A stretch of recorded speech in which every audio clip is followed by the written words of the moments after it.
জমিদার, জমিদার তোকে মেরে আমি তোর রক্ত চুষে খাবো, শেষ করে দেব তোকে। নিজের পিতার জীবনের এই কালো অধ্যায় তুমি সহ্য করতে পারবে তো?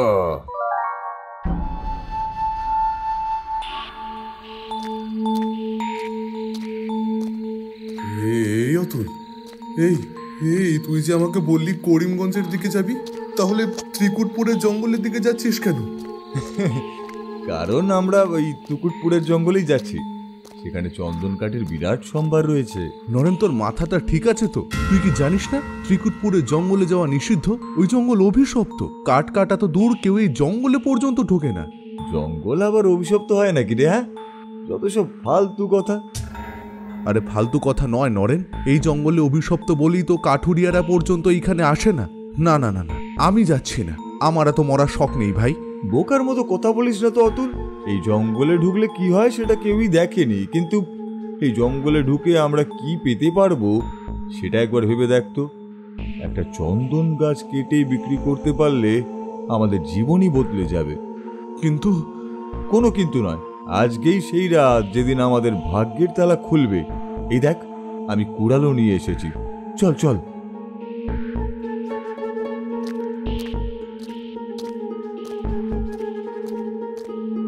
ওই দেখ অতুল, দেখ, এ তো চোখের সামনে যেন ঝলমল করছে খাজানা। ওই দেখ, শাড়ি দিয়ে চন্দন গাছ দাঁড়িয়ে রয়েছে। প্রতিদিন একটা করে কাটবো আর বিক্রি করবো। নরেন, নরেন, আমি এখনো বলছি ফিরে চল। এখানে পরিবেশ আমার মোটেই ভালো লাগছে না। সামনে এত চন্দন গাছের শাড়ি, এদিকে বাতাসে কেমন যেন একটা বোটকা গন্ধ। বকিস না তো, নে নে এবার হাত লাগা, আমি গাছ কাটবো আর কাঠগুলো তুই একত্র করবি, কেমন? এই বলে নরেন একটা গাছে কুড়ালের কোপ বসিয়েছে মাত্র, ঠিক তখনই যেন একটা ঝোড়ো হাওয়া শুরু হলো।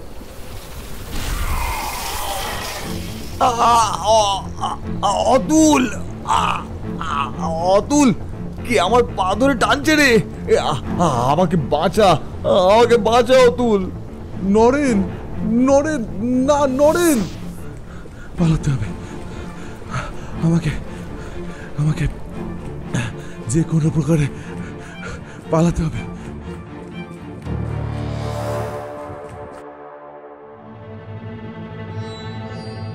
এই জন্যই বলে এ আজকের ছেলে মেয়েরা বড্ড অবাধ্য আর বোকা। এই কেন গেছিলি তোরা ওই জঙ্গলে? মোড়ল মশাই, মোড়ল মশাই, আমি যেতে চাইনি। ওই নরেন আমাকে চন্দন কাঠের লোভ দেখিয়ে জোর করে নিয়ে গেছিল। তুই কি দুধের শিশু যে ও বললেই চলে যাবি? আজ আমার বয়স 3-20 হতে চললো, আজ পর্যন্ত কখনো দেখিনি কেউ ওই জঙ্গল থেকে কাঠ কাটছে, কখনো দেখিনি কেউ ওই জঙ্গল থেকে কাঠ কাটছে। কাঠ কাটা তো দূর, গ্রামের কেউ ওই জঙ্গল থেকে একটা পাতা পর্যন্ত করে নিয়ে আসে না। সত্যি কথা বলি, তোরা কি জানতি না ওই জঙ্গল হলো রানীর জঙ্গল? ওই জঙ্গলে রানী ছাড়া আর কারোর কোনো অধিকার নেই। কোন কাল থেকে ওই জঙ্গল ওইভাবেই রয়েছে, আর তোরা এইসব কি সর্বনাশ করলি বল দেখিনি? এবার আমি ওই নরেনের বাবা মাকে কি বলবো বলতো? ওই তো নরেন আসছে, দেখুন মোড়ল মশাই, নরেন আসছে। নরেন, নরেন, তুই ঠিক আছিস তো? তোর চিন্তায় আমরা সকলে অস্থির হয়ে গেছিলাম।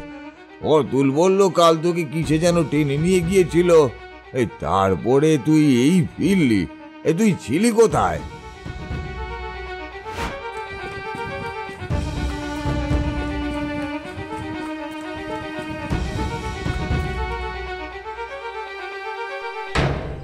কি কাণ্ড বলো দেখি, এই নরেনের কি হলো? নরেন, ও নরেন, দরজাটা খোল না। আরে কি হলো কি তোর? বিষয়টা আমার ভালো ঠেকছে না, কিছু একটা গন্ডগোল রয়েছে। নরেনের আচরণ মোটেই স্বাভাবিক নয়। ধীরে ধীরে গোটা গ্রামে এই খবর রটে গেল যে অতুল আর নরেন রানীর জঙ্গলে যাওয়ার পর থেকেই নরেন অস্বাভাবিক আচরণ করছে। ক্রমাগত খবর ছড়াতে ছড়াতে এক সময় সেটা জমিদারের কানে এসে পৌঁছালো। সেদিন কাছারিতে, মশাই, গ্রামের মধ্যে হঠাৎ করে এটা কি গুজব রটছে বলুন তো?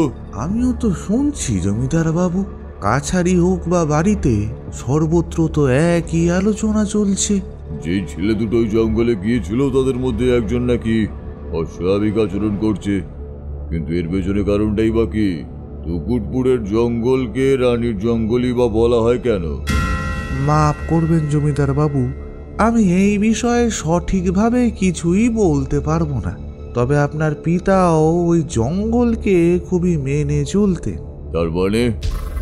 হ্যাঁ জমিদার বাবু, আপনার পিতা গোটা অঞ্চলে ঢেরা পিটিয়ে ওই জঙ্গলে প্রবেশ নিষিদ্ধ করে দিয়েছিলেন। কিন্তু এর পেছনে কারণটাই বা কি? সেটা তো আমার জানা নেই জমিদার বাবু, কিন্তু দেখতাম তিনি এই সমস্যায় পড়লে সেই পাহাড়ের উপরে যে তান্ত্রিক রয়েছেন তার কাছে ছুটে যেতেন। বলো কি? তবে কি আমাকেও সেরকম কিছু করতে হবে নাকি? মনে তো হয় না জমিদার বাবু, কারণ সেই ছেলে তো ফিরে এসেছে। রাত তখন প্রায় 2টো। জমিদার গভীর নিদ্রায় মগ্ন। ঠিক তখনই একটা শব্দে তার ঘুম ভেঙে গেল। সে চোখ মেলে দেখল তার ঘরের দরজা খোলা, আর একটা 4 পেয়ে প্রাণী যেন ঘরে প্রবেশ করল। জমিদার ধড়ফড় করে উঠে বসলেন। একটা ক্রুদ্ধ গোঙানির শব্দ যেন শোনা যাচ্ছে। সঙ্গে সঙ্গেই শুরু হলো তুমুল ঝড়। জমিদার চমকে বিছানার পাশে তাকাতেই দেখল একটা ছেলে।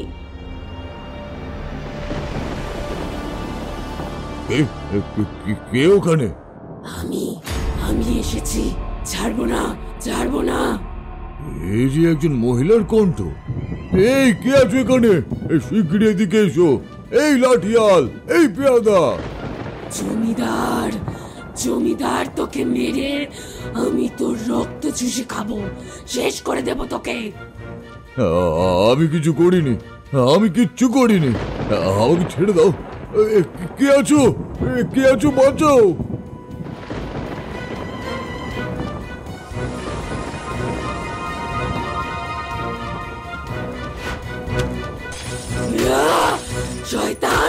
শয়তান জানোয়ার, তোর জন্য আমার সব শেষ হয়ে গেছে।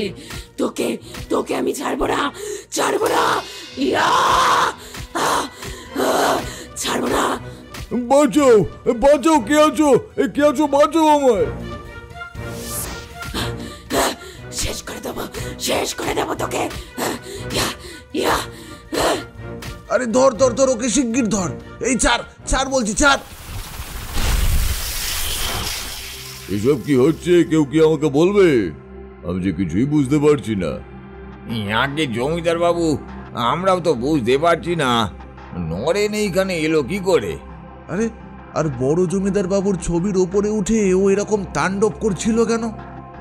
কাঁচে ওর পা একদম কেটে গিয়েছে। তোমরা ওর চিকিৎসার ব্যবস্থা করো, আর আমি ওর জ্ঞান ফেরানোর ব্যবস্থা করছি।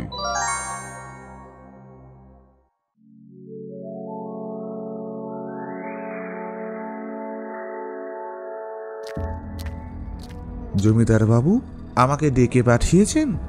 হ্যাঁ নায়েব মশাই, ইতিমধ্যেই নিশ্চয়ই কালকের ঘটনা শুনেছেন। আমি যে কিছুই বুঝতে পারছি না।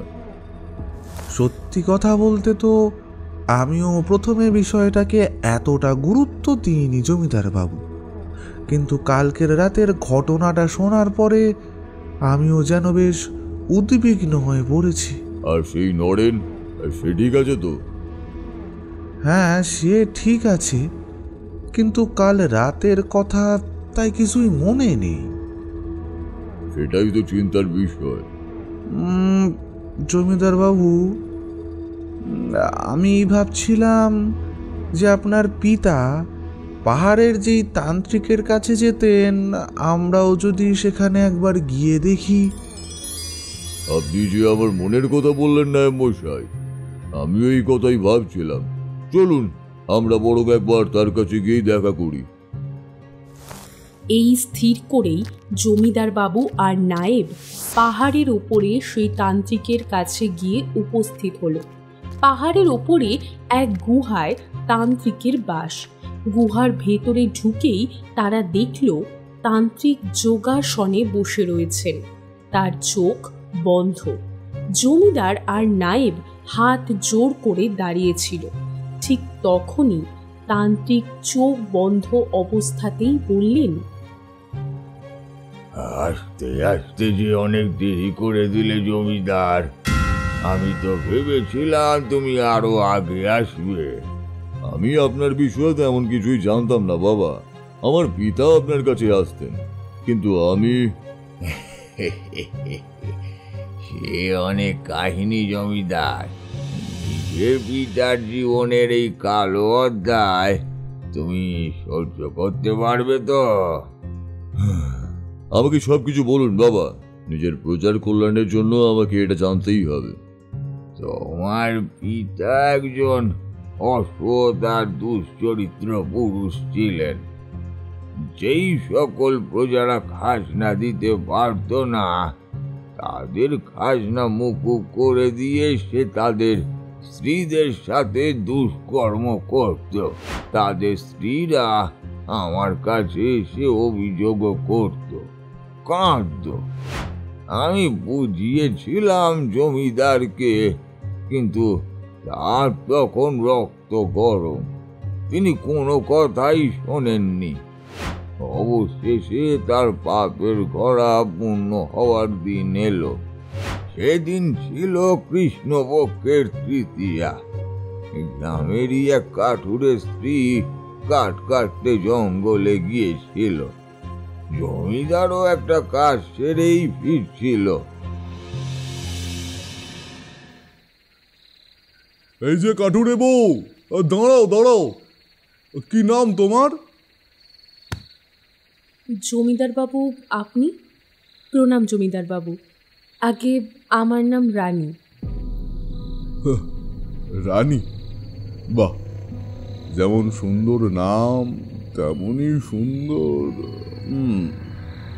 আহা, রানীকে দিয়ে কেউ এমন কঠিন কাজ করায় নাকি? এত কোমল শরীরে এত কাঠের বোঝা বইছো কেন রানী? ঘরে বুঝি কেউ নেই? আগে ঘরে স্বামী রয়েছে, কিন্তু তিনি অসুস্থ, তাই আমাকে কাঠ কাটার জন্য বেরোতে হয়েছে। দূর দূর, এমন স্বামীকে রেখে কি কাজ রানী, যে তোমার মতো সুন্দর রূপবতী যৌবনবতী স্ত্রীকে দিয়ে এই কাজ করায়? আমি হলে তো রানীর মতো রাখতাম। আগে না জমিদার বাবু, ওর শরীর খুবই অসুস্থ, নইলে ও কঠোর পরিশ্রম করে। আজকে এই কাঠ বেছে আমি ওর জন্য ওষুধপত্র নিয়ে যাব। এত কাজ কি তোমার মতো কোমল মেয়ের শোভা পায়? এসো রানী, এসো আমার পালকিতে এসো, তোমাকে আমিই পৌঁছে দিচ্ছি। আগে না জমিদার বাবু, আমি একাই পারবো, ক্ষমা করবেন। আমি আসছি। কোথায় যাচ্ছ রানী? এত রূপ এত যৌবনকে কুঁড়ে ঘরে মানায়? আমার সাথে চলো, তোমায় অনেক অনেক টাকা গয়না শাড়ি সব দেব।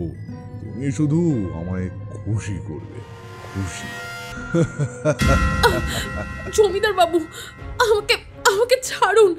কি করছেনটা কি? আমার টাকা পয়সা গয়না কিচ্ছু চাই না।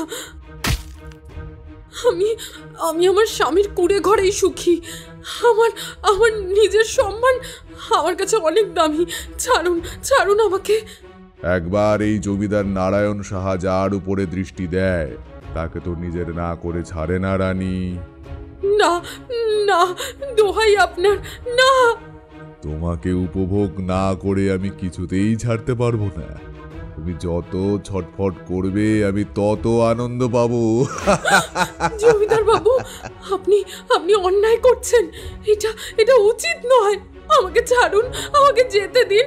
বাঁচাও, কে আছো, বাঁচাও। যত ইচ্ছে চিৎকার করো রানী, জমিদারের বিরুদ্ধে কেউ আসবে না, কেউ না। তোমাকে আজকে আমি আমার করেই ছাড়বো।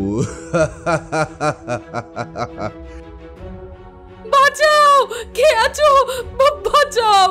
শয়তান জানোয়ার, ছাড় আমাকে বলছি।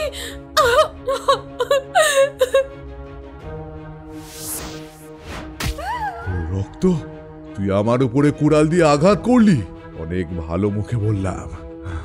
এবার দেখ আমি কি করি। নিচু জাতের মেয়ে ছেলেকে ভালো মুখে বলতে নেই।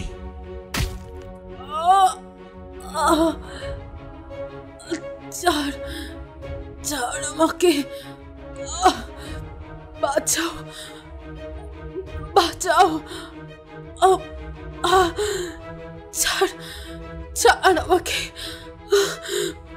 তোর তোর এই পাপের শাস্তি তোকে পেতেই হবে, পেতেই হবে।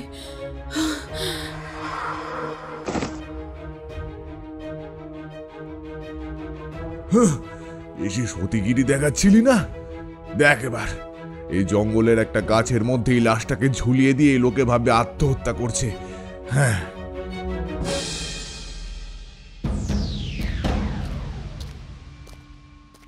রানী, রানী তুমি কোথায়? রানী, তুমি তো বলেছো সে গ্রামে কাঠ কাটতে এসেছিল, তাহলে গেল কোথায়? ওই দেখো ওইখানে অত শোরগোল কিসের? আর কুকুরগুলো তো ডাকছে কেন?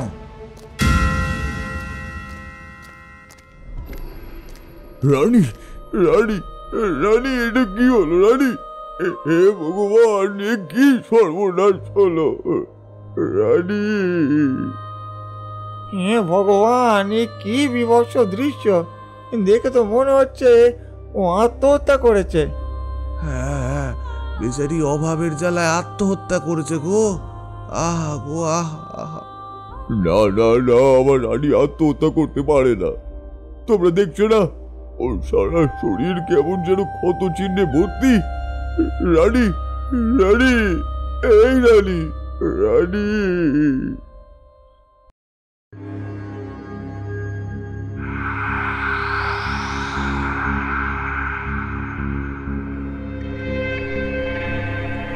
ওহে বেহারা, তাড়াতাড়ি চলো। দেখছো না আকাশ কেমন কালো করে রয়েছে, যে কোনো সময় ঝড় উঠবে। এই সেই জায়গা যেখানে মেয়ে ছেলেটাকে ঝুলিয়ে রেখেছিলাম। কি বুদ্ধি আমার! কেউ গুণা করেও টের পেল না। সকলে ভাবলো বেচারি অভাবের তাড়নায় আত্মহত্যা করেছে।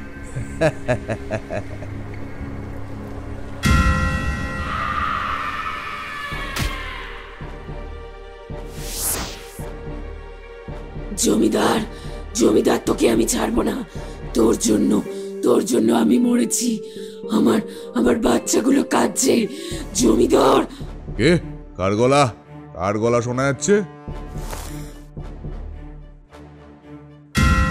ওরে বাবারে, বেহারা তোরা কোথায় গেলি? কেউ বাঁচাতে পারবে না তোকে, কেউ না। তোর গলা কেটে আমি রক্ত পান করব। না, বাঁচাও বাঁচাও, বাঁচাও! তারপরেই জমিদার সোজা আমার কাছেই এসেছিল। ক্ষমাও চেয়েছিল বারবার, বলেছিল এই ভুল আর কখনো সে করবে না। কিন্তু ততক্ষণে অনেক দেরি হয়ে গেছে। ওই মহিলার অতৃপ্ত আত্মা ছুটে বেড়াচ্ছিল প্রতিশোধের জন্য। আমি যেন নিজের কানকে বিশ্বাস করতে পারছি না বাবা।